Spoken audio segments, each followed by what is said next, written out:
We are live. We were worth waiting for.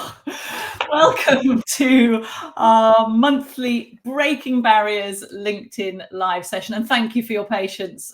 We were just having a few tech issues, but we're delighted to be with you, both myself, Rachel Schofield. I'm one of the senior facilitators at Shape Talent, an award-winning diversity and inclusion consultancy working with complex multinational organizations around the issues of gender equity in their organization.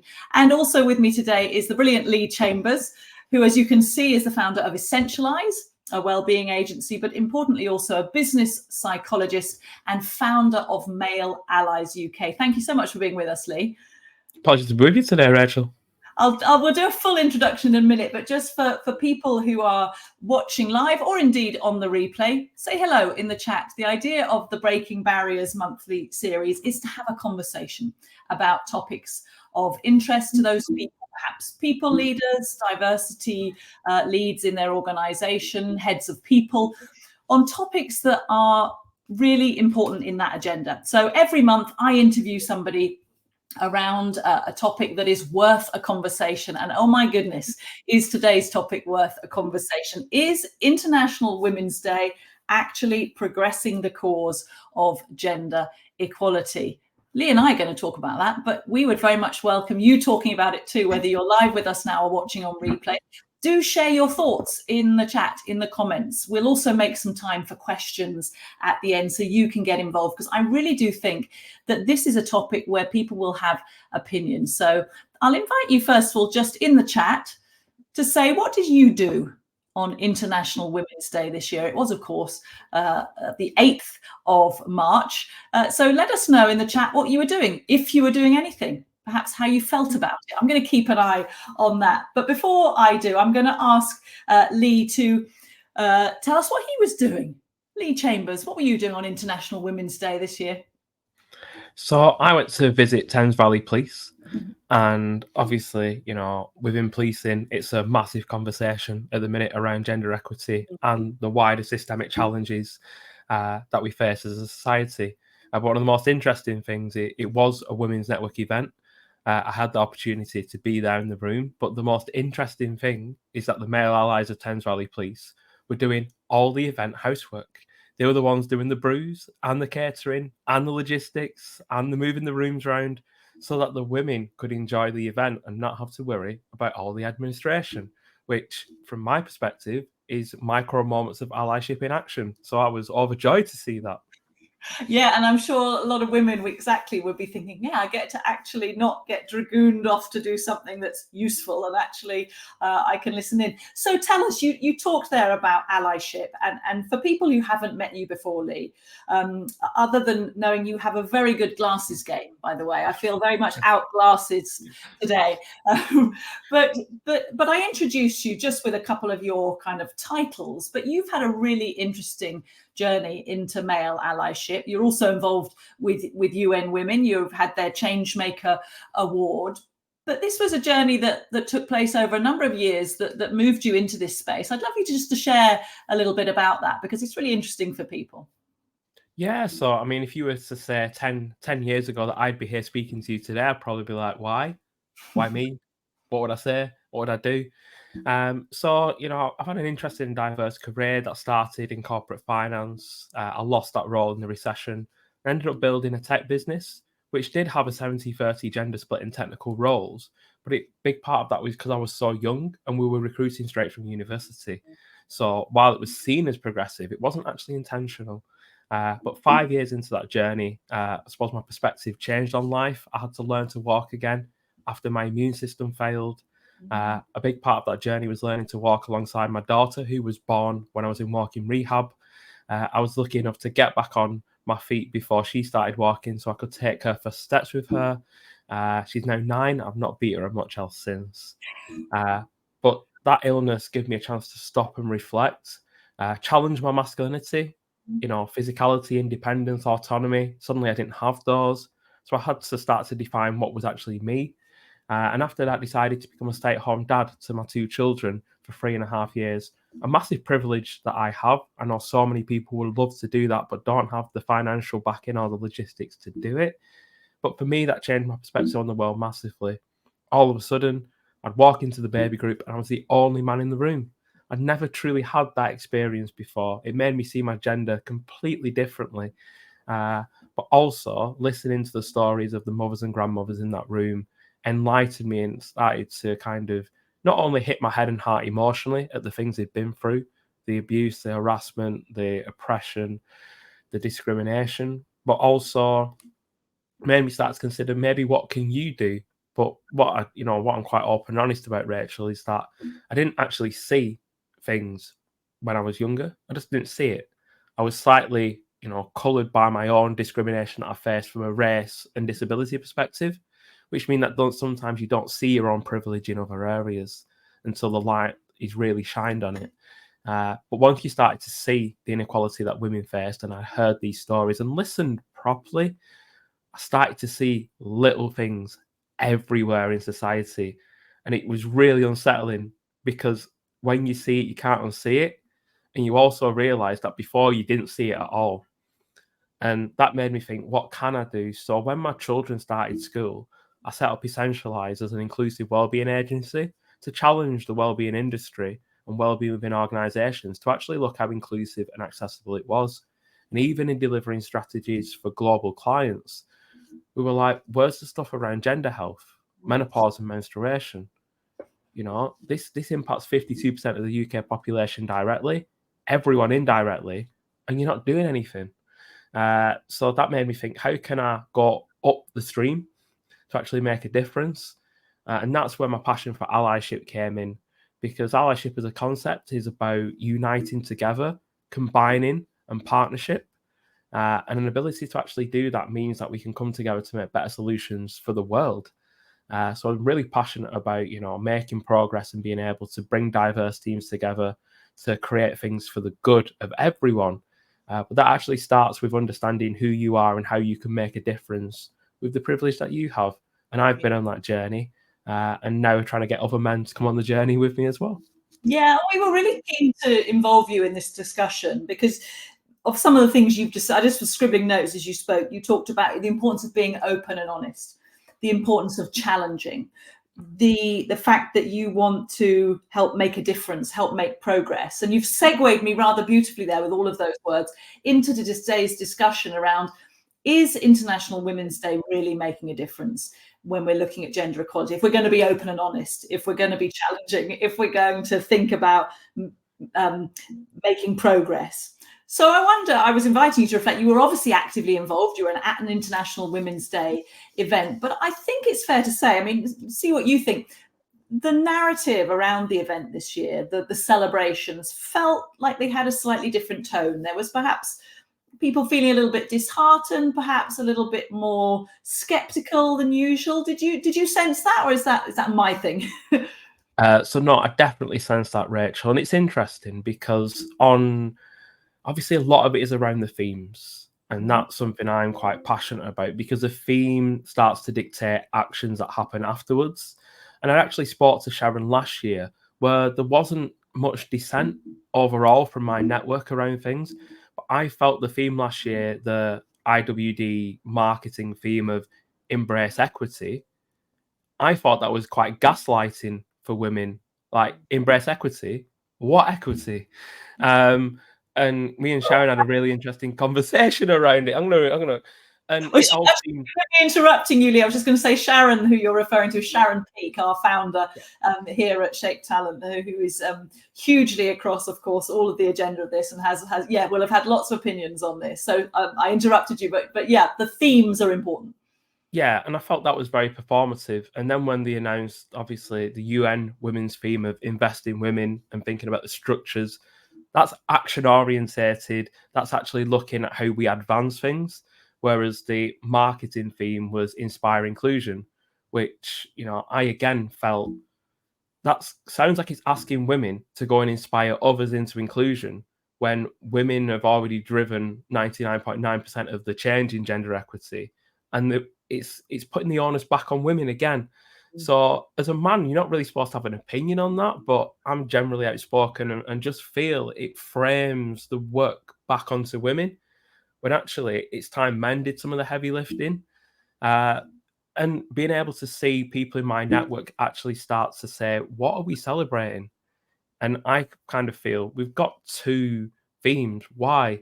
Well, it's I refer to it as weapons of mass distraction.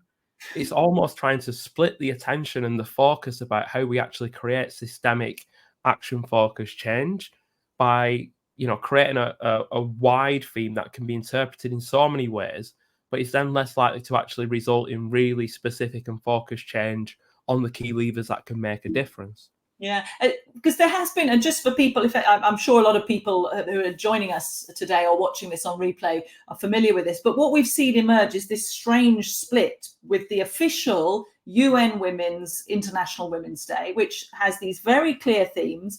As you said, we had the issue around digital and innovative, technology last year.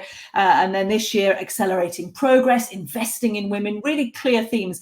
And then alongside that, we've seen the rise of as you described it, as sort of almost like a marketing tool. If you go to International Women's Day, there's a whole other website, which is not very clear who's behind it, with these, what we might call these slightly more woolly themes, like embrace equity and all those photos last year with the hugging. So do you sense then that has split the vote in a way, split the sense of why is this International Women's Day important? So I feel it's created a distraction, but I also feel that people are starting to become aware of that.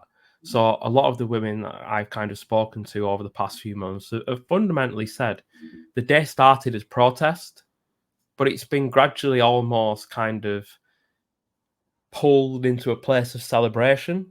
And it's really important that we celebrate those who've, smashed through barriers, those who've blazed the trails, those who've been the representation and example for women across a range of fields today, and a chance to celebrate the amazing women that we're connected to in our own lives and give them, that appreciation. Should that just be on one day? No, it certainly shouldn't be. But I do feel there's an element of women's history that it's not really taught in schools. I'm so frustrated that most kids have no concept of the suffragist and suffragette movement, for example. It's massively important for young children to know what the world was like 100 years ago and what people had to fundamentally fight for in terms of their own rights.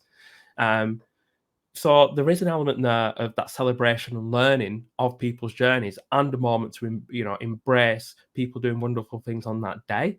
But beyond that day, there's so much that needs to systemically change. It's, a lot of women said, we're just not going to see the change afterwards.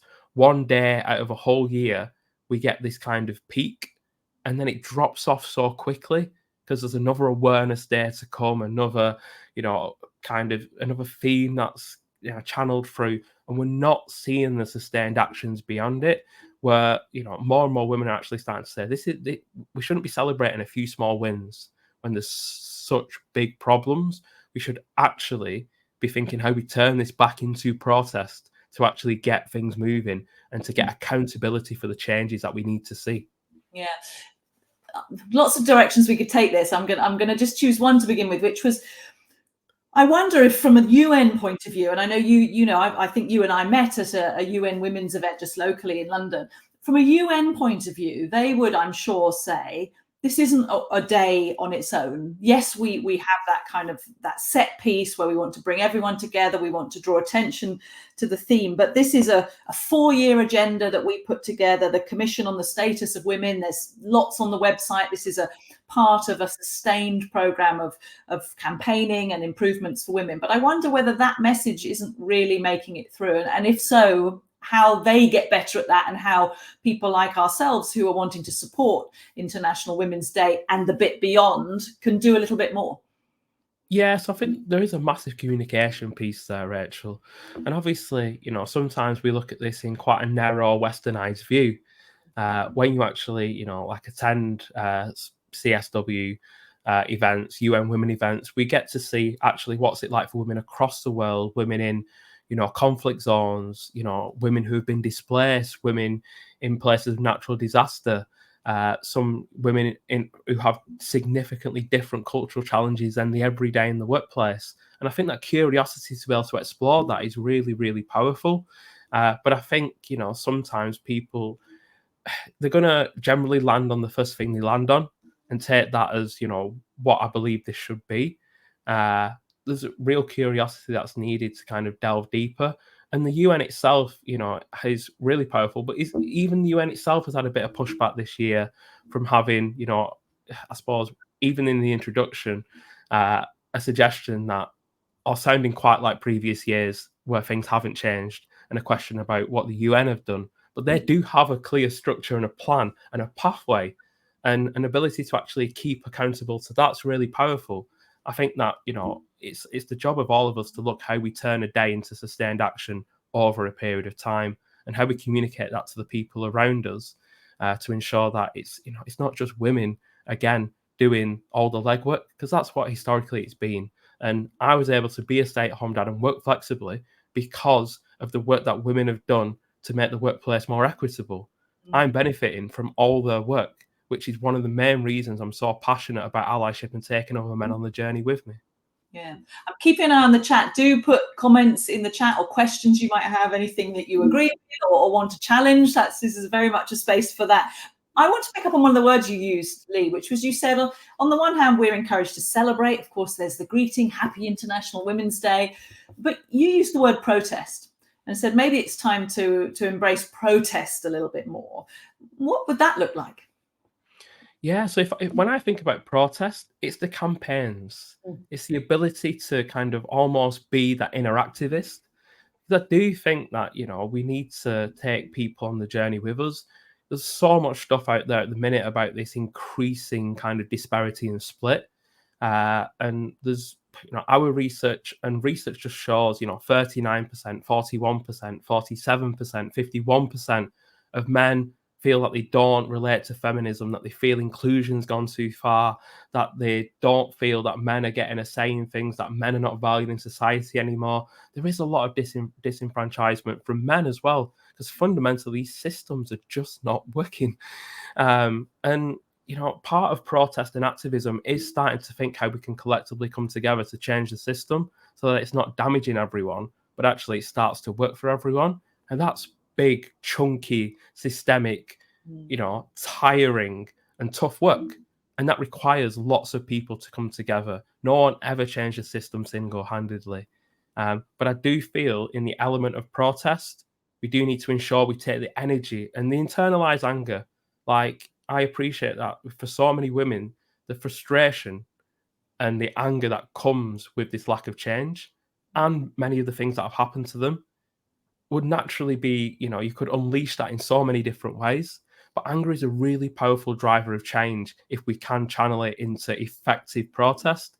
And I think that effective protest needs to be kind of attached to partnership. And with that partnership and protest, we can actually take it forward and really highlight exactly what we can start to do to make a difference, really find the key actions and levers that can be pushed and pulled to make sure we start to see some of that progress and accelerate things, and set the accountability in place for who's responsible to make sure these things happen. Because funnily enough, when people are set goals and targets, they suddenly have something to anchor into and something to measure and something to work towards. And while sometimes diversity targets can feel quite tokenistic and don't actually create the inclusive culture for the targets to really thrive, we've got to kind of have those structures in place to make sure actions go beyond the words of the day. Because the real challenge of IWD is, for all the celebration, all the platitudes, the nice cupcakes, and all the pleasant words, where are the deeds? Where is the action? And that's where people are going to get annoyed, because if anything, one of the biggest rules of leadership is do what you say you will do.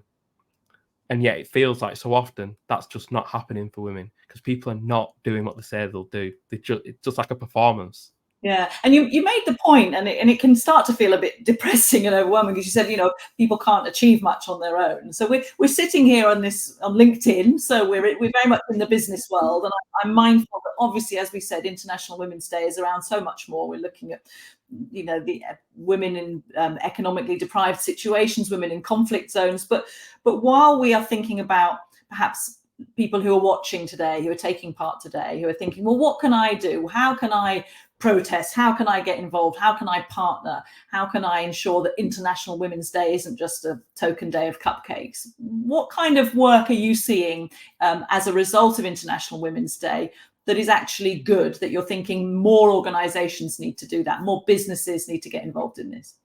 Yeah, so I think it's really important that we've just spent the last 15 minutes saying it's not good, it needs to be better. And the truth is that acceptance of that is really important. I think that you can't actively work to change something unless you have the honest conversation and be transparent about it being like nowhere near where it needs to be. Acceptance is always the first part. Obviously, the next part is commitment. What are people going to commit to do? So for me, obviously, we kind of look at those figures about young men becoming more disenfranchised. You know, I'm seeing more and more work in schools. We're doing some as well with young boys to equip them with those allyship skills before they even hit the workplace and get them to understand online misogyny and understand what positive masculinity looks like. It's been great to see that continuing to grow. And there's some great people in that space as well, you know, doing really good work, actively listening to work out what the next generation challenges are facing. Within the workplace, obviously, there's so much that needs to happen. The partnership's really important, but for all the men who are disenfranchised, and you know, there's a journey for them men to go on too, and recognition that they probably also have some challenges and need some support to get to a point where they can be effective allies. There are more and more men curious about how they can make a difference, and turning that curiosity and understanding that the world is inequitable into some actions. And we're seeing those micro moments of allyship playing out more in organizations. I do feel that as awareness has increased so quickly, the action tends to follow a bit slower behind. But I do feel in a few years' time, we'll be looking at, you know, whole groups of male allies within organizations gradually taking other men with them. And, you know, this is not going away. The equitable change we need to see is really important. And for me, Rachel, one of the things that I really kind of hold quite dear is that the next generation are not willing to be led by this old male normative way of leadership that's been pulled from the military when only men were in the military. And all the terminology in business is still very militaristic, you know, on the front lines, firm, ammunition, company, strategy, chain of command. But what I'm seeing is the next generation are saying, we're not being led like that. We want to be led in an inclusive, thoughtful, and equitable way. And they will also continue to push these drivers of change.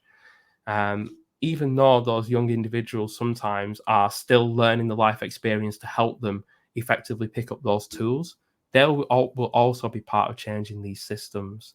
Obviously, for organizations, you know, the work you do with Shape, actively, you know, looking at it from that talent perspective, how do you elevate those people? How do you ensure that that talent is managed in a way that helps it to thrive?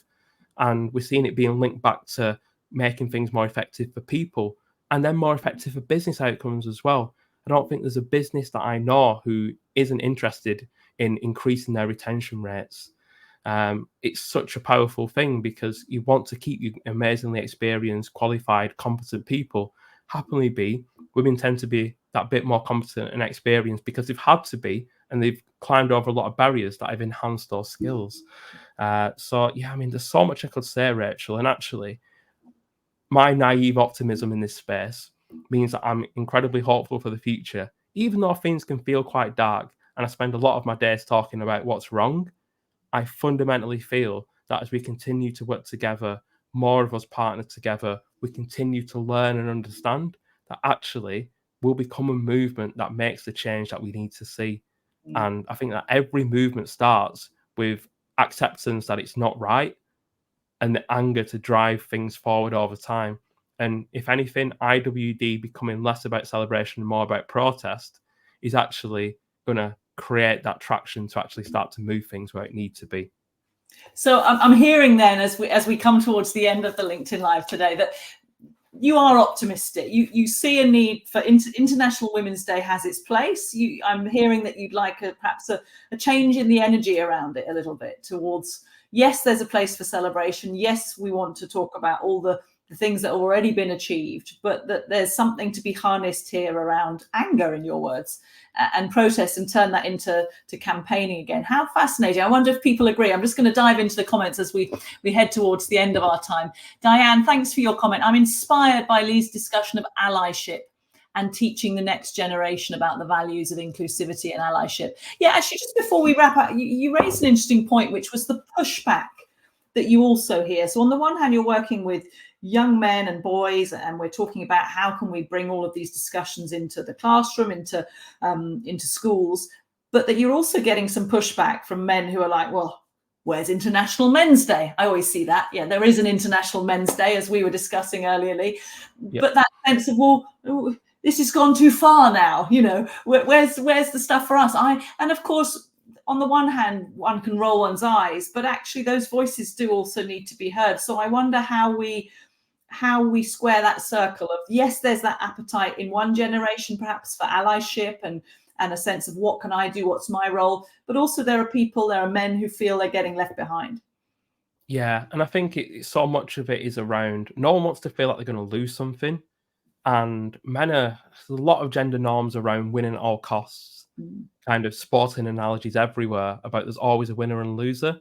But actually, being an ally and accelerating gender equity, it's a win-win. Being able to see how, businesses actually grow by building those diverse teams, bringing, different ideas to prototype that have been listened to, that create spaces where people actually want to stay and continue to grow together. It's not about giving away pie. It's about baking a bigger pie together. And men can do that when they enhance their skills. The truth is, the technological future that we're moving into, that's increasingly uncertain and increasingly volatile, the traditionally feminine leadership traits, often known as soft skills, are actually becoming more and more powerful. And the leaders of the future are going to need these skills, not the old skills that, once worked in a time when the world was very different. For those men, sometimes it's about listening. I do a lot of what I say is respectful curiosity. Why do you feel that way? And sometimes, you unpick what's got them to that point, and you realize, fundamentally, the majority of men are not bad people. Lots of men don't see women's challenges unless they actually go off down that trail to actually see them. But they do see women now doing amazing things in all parts of society, and sometimes have a bit of a skewed view about how women are actually doing when you peel the kind of the highlights reel off the wall. But also for them, it's understanding there are some barriers for men stepping into allyship. They are scared of saying the wrong thing. They are, scared about what other men might say. There's elements of fear about having to challenge their own behavior. And it's about just letting them understand that as a man, it's okay to be afraid of these things, but it's not okay to sit there and do nothing. So much of it, Rachel, is around how do we equip men to have these conversations? How do we make it something that does feel a bit more accessible? Because no effective ally has been shamed and blamed into doing so. It's about men taking the journey to learn, and sometimes that requires getting them into a space where you meet them where they are at and help them start to take a few steps along the bridge, so they get a little bit closer towards the other side and start to see some of these things themselves. And that can be both scary, if I'm honest, but also really empowering. So often, Rachel, it comes down to, understanding where people's resistance comes from. Sometimes you can work with that to actually start to take them, because that little bit of frustration, again, can be a driver to actually get them moving a bit quicker in the other direction. But so often it's, thinking there's a lot of men who are like, I understand it, but what do I do? And it's about equipping those men with the actions too. Yeah, Lee, thank you. I've just let it run a little bit over because we had a late start. I'm checking for questions. I can't see any questions live, but do continue the debate in the comments if you're coming to this later. Lee and I will be keeping an eye on it. You can connect with Lee here on LinkedIn. You can, of course, connect with myself or any members of the Shape Talent team if you want to think more about your role in not International Women's Day as a day, but in what you do beyond that, and how you think about the whole issue within your organization. Final question for you, Lee. So if this year's International Women's Day theme was invest in women, accelerate progress, so an issue there around what we're doing with our money, how we're spending money, how we're investing. If you're saying, yes, we keep International Women's Day, What should the theme for next year be? Putting you on the spot there. What would you like to see us looking at? Yeah, that's a really good question. So obviously, my background psychologically is a lot around health inequalities. Mm. And we're starting to see some really widening health inequalities for women. So I'd like it to actually be focused on women's health. Okay, fantastic. We will see if anyone from the UN is listening. But thank you ever so much for your time, Lee. Really appreciate you joining us today. Thank you for being with us. As I say, we love this debate to continue. We will be doing another LinkedIn Live Breaking Barriers next month. So watch out for the promotion of that. You can join the conversation. And please do pick up with us afterwards if you'd like to discuss this or hear any more about the work that Lee does or the work that we do here at Shape Talent. Thank you so much. Thanks, Lee. Thank you.